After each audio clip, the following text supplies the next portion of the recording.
ya casi buenas noches a todos los hermanos, a todas las hermanas, a todas las que pertenecen a la iglesia y a quienes no pertenecen, a aquellos que nos pueden ver por redes sociales, que han seguido las transmisiones de la Iglesia Pentecostal de Chile. Les saludo. Mi nombre es Fernando Silva Castillo, soy de la Iglesia Pentecostal de Chile de Puente Alto.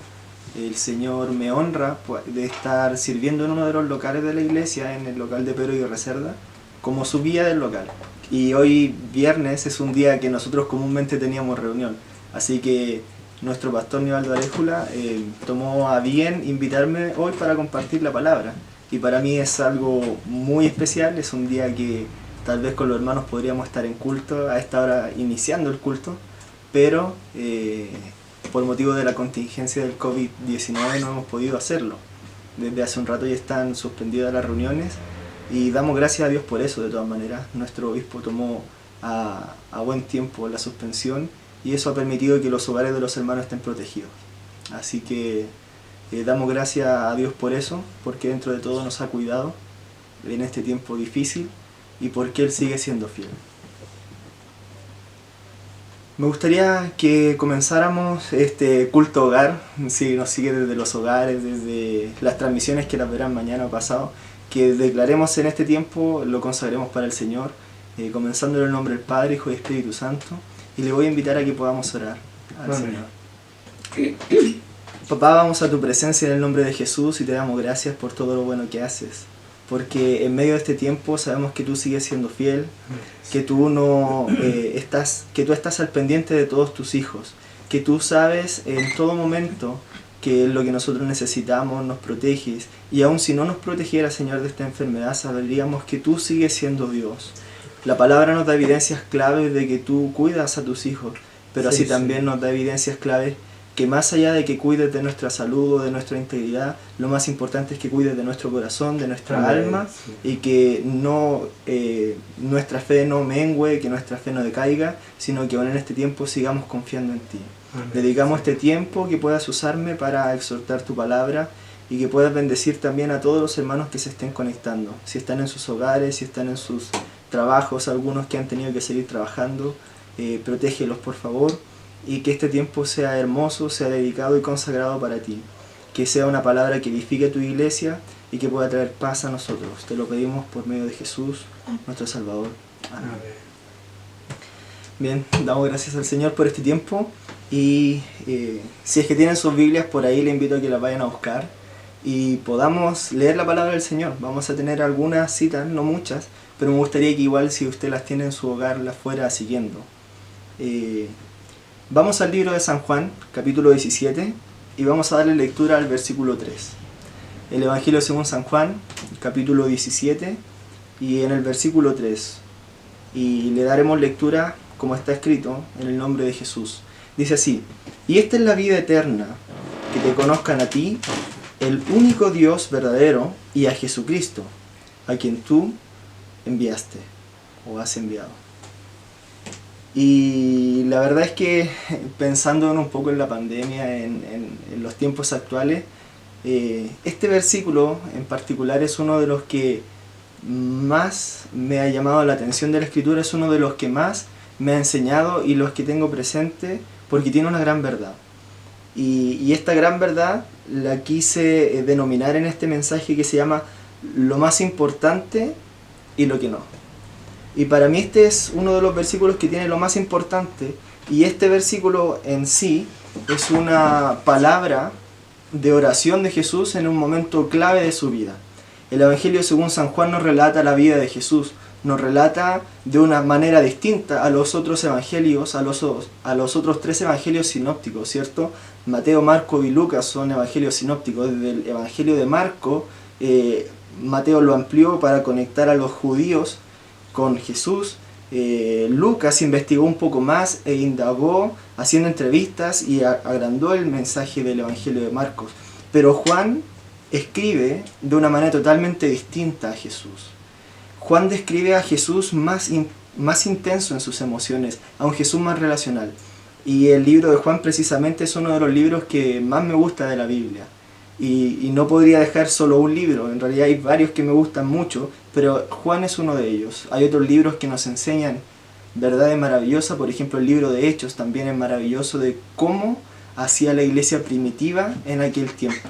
Y nos muestra claves interesantes el libro de Hechos, tomaremos una de ellas más adelante, pero también hay otros libros como Romanos, que son un libro de enseñanza para cristianos maduros, donde Pablo relata la verdad del Evangelio desde Adán, desde el primer hombre, hasta Jesús, y resume de alguna manera, y a Romanos se le conoce como la Biblia resumida, porque Pablo hace un llamado desde el inicio hasta Jesucristo. Entonces hay libros maravillosos, pero este precisamente, Juan, es uno de los libros que más me gusta, y se divide en dos partes el Evangelio de Juan. Desde la primera parte hasta el capítulo 13 son hechos y lo que estaba haciendo Jesús. Se muestra un Jesús muy intenso en emociones, un Jesús que hacía cosas para que los demás crean. De hecho, en el libro de Juan la palabra que más se repite es la palabra creer. Esto lo hizo Jesús para que crean, esto lo hizo para que ellos creyeran. Y siempre se repite la palabra creer porque para Juan lo más importante de escribir el Evangelio es para que la gente pudiera creer en Jesús como el Hijo de Dios. Entonces, se divide en estas dos partes, desde el 1 hasta el número 13, donde Jesús hace muchos hechos hasta que llega a Jerusalén. Y del capítulo 13 hasta el final, hasta el 21, se demuestra las horas finales de Jesús en la última cena, con sus discípulos, con los apóstoles, la crucifixión y resurrección. Y del capítulo 13 en adelante, está Jesús cenando con sus discípulos, con sus apóstoles, y ahí entrega señales importantes. Le lava los pies, le enseña que el amor más grande es dar la vida por sus amigos, le enseña sobre la vid verdadera, y de pronto termina la cena y Jesús les dice: vamos, ha llegado la hora, en la noche, y los invita a orar. Y en el capítulo 17 se muestra una de las oraciones más hermosas de Jesús, en donde ora por sus discípulos, pero así también ora por nosotros, por los que vamos a venir después al conocimiento de Dios. Y entre esa oración del capítulo 17 está este versículo maravilloso: y esta es la vida eterna, que te conozcan a ti, el único Dios verdadero, y a Jesucristo, a quien tú has enviado. Y la verdad es que hay tres cosas importantes que me gustaría compartir con ustedes, que son primordiales en el cristianismo.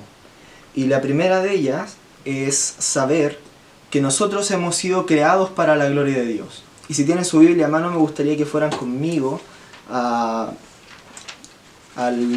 libro de 1 de Corintios, la carta de 1 de Corintios capítulo 10, versículo 31. Ahí hay una de las verdades importantes, y es que hemos sido creados para la gloria de Dios. Dice 1 Corintios 10, versículo 31. En conclusión, ya sea que coman o beban o hagan cualquier otra cosa, háganlo todo para la gloria de Dios. Y esta es una de las claves importantes, porque nosotros como cristianos muchas veces tenemos dudas y decimos: si hago esto estará bien o mal, si hago esto le agradará a Dios o no. Y la verdad es que nosotros debemos regir este parámetro: si lo que hacemos glorifica a Dios o no. Si cuando yo voy a decir algo glorifica a Dios con lo que digo. Si cuando yo voy a hacer algo, mi actitud va a glorificar a Dios en eso. Y esa verdad importante, de lo más importante, debería ser nuestra línea que nos invite a marcar y a pensar siempre cómo conducirnos. O sea, si mi actitud, si mi predicación ahora, ¿con qué ánimo lo estoy haciendo? ¿Con el ánimo de glorificar a Dios o con el ánimo de glorificarme a mí mismo? Por ejemplo, si tengo que conversar con un hermano o con una hermana, o si tengo que dar un consejo a una persona en esta pandemia, ¿lo estoy haciendo para que Dios sea glorificado o no? Si voy a dar una cifra, si voy a lo mejor compartir información en mis redes sociales, que hoy en día es nuestra manera de conectarnos, ¿esa información que estoy compartiendo glorifica a Dios o no? Porque muchas veces hay comentarios y material que de sobra en las redes sociales, pero lo que tenemos en nuestras redes glorifica a Dios o no. Ese es uno de los principios, claro, es de las cosas más importantes del cristianismo que deberíamos tener en mente, que hemos sido creados para la gloria de Dios. Y no voy a profundizar mucho en esto porque en realidad es un tema amplio. Me gustaría pasar a una segunda verdad, y es que debemos amar a Dios verdaderamente. Y ese es uno de los segundos puntos claves en el cristianismo, y quisiera, ya que tiene su Biblia en mano, que vamos a el libro de Deuteronomios capítulo 6. Es una de las enseñanzas más claves de la Biblia. Deuteronomio 6, del versículo 4 y 5, dice, lo leo en la versión nueva Biblia, nueva versión internacional. Dice, escucha Israel, el Señor nuestro Dios es el único Señor. O algunos, la versión Reina Valera 1960 dice, el Señor uno es. Dice, ama al Señor tu Dios con todo tu corazón y con toda tu alma y con todas tus fuerzas. La segunda parte importante del cristianismo es que nosotros debemos amar a Dios con todo nuestro corazón verdaderamente. Y este versículo detalla cosas muy importantes, con todo nuestro corazón, con toda nuestra alma y con toda nuestra fuerza. Nuestro corazón en aquel tiempo para Israel significaba no solamente las emociones o un órgano que late vida o que late sangre, sino que bombea sangre, sino que en ese tiempo el corazón reflejaba los pensamientos más íntimos de las personas. Podríamos recordar, por ejemplo, las enseñanzas acerca del corazón de Salomón, que dice, sobre toda cosa guardada, cuida tu corazón porque de él mana la vida. Otras versiones dicen, de ahí salen tus buenos y tus malos deseos. Entonces el corazón son la profundidad de nuestros pensamientos. El Señor debemos amarlo con la profundidad de nuestros pensamientos, con la profundidad de nuestro corazón. También con nuestra alma, entendiendo que nuestra alma es nuestra vida, que una vez que sale el soplo de vida que vuelve a Dios, nuestra vida termina, no podemos mover un brazo, no podemos hacer nada. Con todo lo que nosotros hagamos con nuestra vida debemos amarle. Y en tercer lugar, con toda nuestra fuerza, con todo lo que podamos hacer, demostrar que amamos a Dios. Esa segunda verdad es muy importante, que debemos amar a Dios verdaderamente, con toda nuestra alma, con todas nuestras fuerzas y con todo nuestro corazón. Y hay una tercera verdad que me gustaría también compartirla y volver al versículo de inicio, y que es que la mejor muestra de Jesús, la mejor muestra de Dios es Jesús. Y debemos entender esto, porque a veces nos es fácil decir que Jesús es Dios.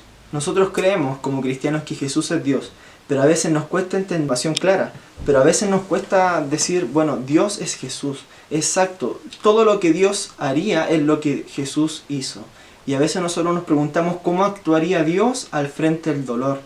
¿Cómo actuaría Dios frente a una enfermedad? Y Dios actuaría tal y como lo hizo Jesús. Y el Evangelio de Juan nos revela que Jesús iba caminando y encontraba a un paralítico, por ejemplo en el capítulo 5, y se detenía y le decía, ¿qué quieres que te haga?, cuando lo encontraba al lado del estanque. Y sin embargo en un día de reposo le devolvió la vida. Lo que Dios haría al encontrarse a lo mejor con una mujer atormentada, lo que hizo en Juan capítulo 4, cuando se encuentra con la mujer samaritana, que era excluida socialmente, que iba a la hora del pozo al mediodía porque no quería toparse con nadie más, pero ¿qué hizo Dios? Se acercó a esa mujer, la dignificó, la bendijo y logró que esa mujer llegara a ser la primera evangelista de toda la historia, porque después esa mujer se encargó de decirle a todos que había conocido al Mesías. ¿Y qué es lo que haría Jesús al frente de la injusticia? ¿Qué es lo que haría Jesús al frente de la enfermedad? La sanaría. ¿Qué es lo que haría Dios al frente de lo que estamos viviendo? Se compadecería de nosotros. Así como, por ejemplo, en el libro de Juan nos relata que Jesús se compadeció de todo corazón en sus entrañas, se removieron sus entrañas, dice una versión, cuando vio la tumba de su amigo Lázaro. Entonces, cuando vemos estas verdades, que debemos entender que debemos pensar que todo lo que Dios haría, que a veces decimos, pero ¿qué haría Dios con esto? Bueno, ¿qué es lo que haría Jesús con esto? Entonces esas tres verdades que me gustaría repasarlas: hemos sido creados para la gloria de Dios, debemos amar a Dios verdaderamente, y la mejor muestra de Dios es Jesús. Entonces, esta es la vida eterna, que nosotros conozcamos a Dios y a Jesús. Y esto debe ser primordial, conocer a Dios, conocer a Jesús. Hay muchas otras cosas que son secundarias. Y hay cosas que son secundarias que hoy en día el COVID-19 nos está invitando a replantearlo, a repensar nuestra fe. Porque, por ejemplo, la pandemia nos recordó que la iglesia no solo es un edificio, sino que somos las personas. Hoy día no podemos ir al templo a reunirnos, pero sí nosotros somos la iglesia de Cristo. Y qué bueno que la pandemia nos recordó eso. La pandemia nos recordó que lo importante no es la liturgia, a lo mejor todo lo que se muestra en el templo o cómo se articula un culto. Nos enseñó que lo más importante son las relaciones, cuando podemos abrazar a ese hermano. La pandemia nos recordó que por más que asistamos a las reuniones, si no conocemos a quien se sienta al lado, entonces estamos perdiendo el tiempo. La pandemia nos recordó que el templo puede tener aire acondicionado, pero no reemplaza la calidez del abrazo de un hermano. La pandemia nos recordó que no solo se debe enseñar la palabra desde el altar, sino que también se debe enseñar desde las casas, abrirlas entre las familias, enseñarle a los hijos. Y en este tiempo que no podemos ir al templo, hagámoslo. Leamos la palabra, enseñémosla y procuremos aprender más de ella. La pandemia nos recordó que los medios de comunicación que eran tan criticados son una herramienta poderosa para expandir el reino de Dios y el mensaje de Dios a las demás personas. La pandemia nos recordó que una oveja sola puede ser carne de lobos, pero que en el redil tiene protección. La pandemia nos recordó que el Espíritu Santo no solo se siente en la reunión, sino que se necesita cultivar esa relación día a día. Entonces, ¿qué debemos hacer ante todas las cosas que estamos viendo y las que estamos viviendo? Que debemos darle a cada cosa lo más importante. A veces en el cristianismo nos hemos desviado y hemos puesto nuestra mirada en cosas que van a perecer. Nuestra ropa va a quedar, el templo va a quedar, nuestras casas, nuestros bienes van a quedar, pero nuestra alma será eterna. Por lo tanto, volvamos a darle importancia a las cosas que realmente importan.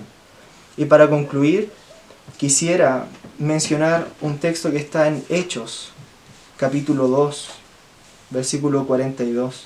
Porque debemos volver a las cosas que son realmente importantes en el Evangelio en este tiempo y repensar nuestra fe. Nos enseña la palabra del Señor en el libro de Hechos, capítulo 2, versículo 42, que aquellos que creían en Jesús, aquellos que siguieron y que recibieron el Pentecostés, que nos relata este capítulo, en el 42 dice, se mantenían firmes en las enseñanzas de los apóstoles, en la comunión, en el partimiento del pan y en la oración. Por lo tanto, quisiera invitarle, para terminar ya, que podamos tener estas tres cosas en mente. Que sigamos perseverando en la palabra del Señor, en la enseñanza de los apóstoles. Que no porque nuestros templos estén cerrados, significa que nuestras Biblias van a estar cerradas, sino que todos los días podamos leerla, podamos aprender un poco más de ella. Y si a lo mejor no tenía la disciplina de leerla, le invito a que, por ejemplo, parta con el libro de Juan y después siga con el libro de los Hechos, pero preocupémonos de que la enseñanza de los apóstoles, la enseñanza de la palabra, esté presente en nosotros. También en la comunión y en el partimiento del pan. Hoy en día es un tiempo en el cual no nos podemos juntar en las casas, hacer fiestas, reunirnos a comer un poco de pan, a compartir, pero no nos olvidemos que cuando esto pase, más importante es tener esa comunión entre hermanos. Y en tercer lugar, la oración, que no nos falte la oración en este tiempo. No porque no podamos ir a un templo significa que nuestra vida espiritual se enfríe, sino que podamos estar siempre pendientes de estas tres cosas, en la enseñanza de la palabra, en la comunión de los creyentes y en la oración. Entonces, le invito a que pensemos en lo que realmente nos importa del Evangelio. Dejemos las cosas que no nos edifiquen de lado, dejemos las críticas de lado, dejemos a lo mejor de preocuparnos de aquello que es tan pequeño, pero pensemos en lo realmente importante, en glorificar a Dios, en amar a Dios por sobre todas las cosas y en conocer a Jesús, porque en Él está la salvación y la vida eterna. Estas son mis palabras y espero que el Señor pueda hablar a tu vida y que terminemos esta predicación orando al Señor. Padre, te damos gracias por tu amor y por tu eterna misericordia. Gracias porque tú siempre nos oyes y porque esta epidemia nos está recordando que hay cosas que son más importantes que solamente ir al templo y salir sin despedirnos de nadie.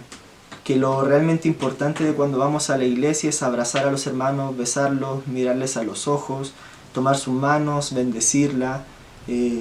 Lo más importante no es a lo mejor que el coro haya tocado la última alabanza del último disco, de los grandes coros referentes, sino que en el momento de la alabanza podamos sentir tu espíritu, podamos deleitarnos por los acordes que salen.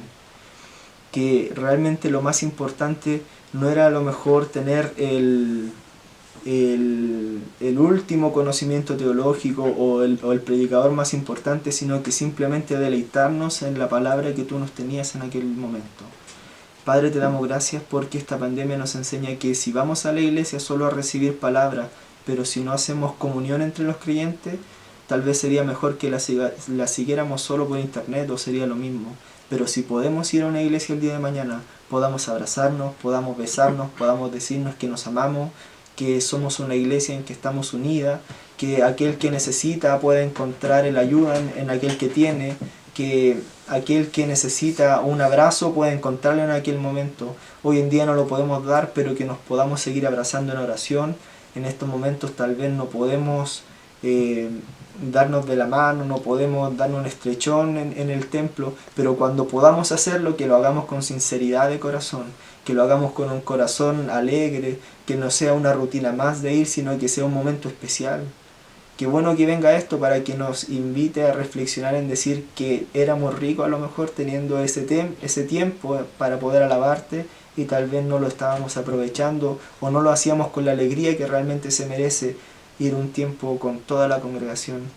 Me acuerdo del salmista cuando decía, me acuerdo de cómo yo iba con la multitud y lo conduje a la casa de Dios entre voces de alegría y de alabanza. Que así sea nuestro reencontrar, que cuando podamos entrar por las puertas de nuestros templos podamos hacerlo con esa alegría, con esa actitud, que a lo mejor si hace años no invitábamos a nadie a la iglesia, que en este tiempo podamos hacerlo, que podamos reencantarnos y decir en la iglesia, a lo mejor en el templo, es igual la palabra que la que se explica en la casa, pero esa calidez, el tener hermanos, el tener un coro, el tener una palabra ungida de labios de un predicador, es distinto. Tú nos puedes bendecir en nuestros hogares orando, tú nos puedes bendecir en nuestros hogares leyendo la palabra, como lo puedes hacer también en el templo. No hay duda alguna de eso. Pero qué hermoso es cuando dice tu palabra, habitar los hermanos juntos y en armonía. Es como un perfume, es como el buen óleo, es como algo maravilloso. Y si a lo mejor eso lo habíamos extraviado y habíamos sido presa de la rutina, permítenos, Señor, volver a reencantarnos contigo, volver a reencantarnos con nuestra congregación y amar verdaderamente a nuestros hermanos. Gracias por este tiempo que nos das, gracias por tu Espíritu Santo moviéndote en nuestros corazones, y te pedimos que esta palabra haga vida en nuestros corazones desde ahora y para siempre. Amén. Amén. Muchas gracias por su tiempo, por haberse conectado. No puedo ver a aquellos que están en las redes sociales, pero a todos los que se han conectado hoy y los que lo harán mañana, un abrazo, que el Señor les bendiga. Y si es que algo he dañado con mi predicación, tomemos la enseñanza de Pablo, que decía que lo bueno lo retengamos y lo malo lo dejemos pasar. Que el Señor les bendiga y me despido. Su hermano Fernando Silva, servidor en Cristo, para ustedes. Tu manto de amor me cubrió, tu sangre preciosa mi vida cambió, y no puedo vivir sin tu amor.